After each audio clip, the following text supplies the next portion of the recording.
Une opération qui va voir 10 familles être logées dans des maisons en bois situées en cascade sur le coteau d'Ivry, sous un modèle de société coopérative de construction.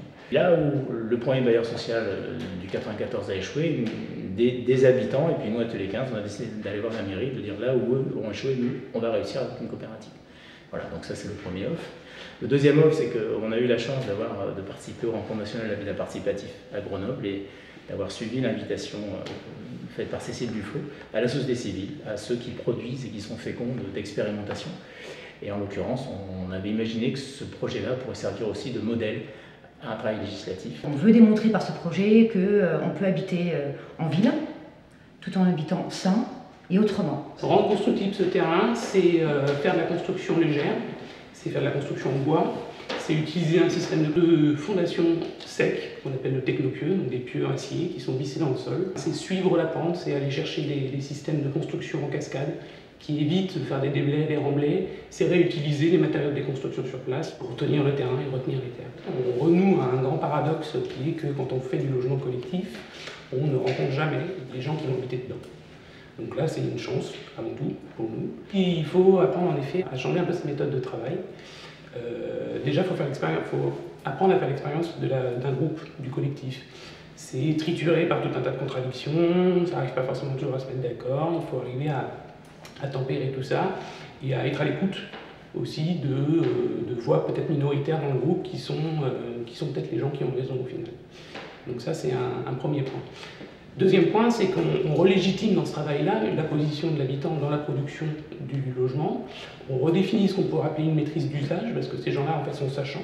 Donc notre position d'expert, elle est un peu, elle vient s'altérer, mais elle vient s'altérer dans le bon sens, c'est-à-dire qu'il y a d'autres personnes qui viennent y contribuer, en fait, à cette expertise. L'expertise, elle devient collective. Et donc ce travail de relégitimation aussi de la place des habitants invite évidemment à relégitimer notre propre position d'architecte et d'interventionniste aussi sur ces modes de production, d'amener des questions, de faire un travail de pédagogie, d'expliquer les choses, de clarifier les systèmes. Il n'a pas dit qu'elle a passé un temps fou à venir chez les uns, chez les autres. Il a passé des après-midi, des soirées pour voir notre mode de vie, à quoi on aspire. C'est une implication aussi en temps, mais c'est encore aujourd'hui des schémas d'économie qui se cherchent. L'idée, c'est de ne plus que ce soit simplement un exercice militant. C'est-à-dire que nous, on est issus du monde coopératif, on le porte, on pense être utile, avoir une utilité sociale. Et là, on essaie de lancer le réseau national des architectes en matière d'habitat participatif. C'est une invitation à tous. Voilà, c'est des pratiques nouvelles à redéfinir. La question qui, pour nous, va traverser les 20 prochaines années, c'est la question des copropriétés dégradées.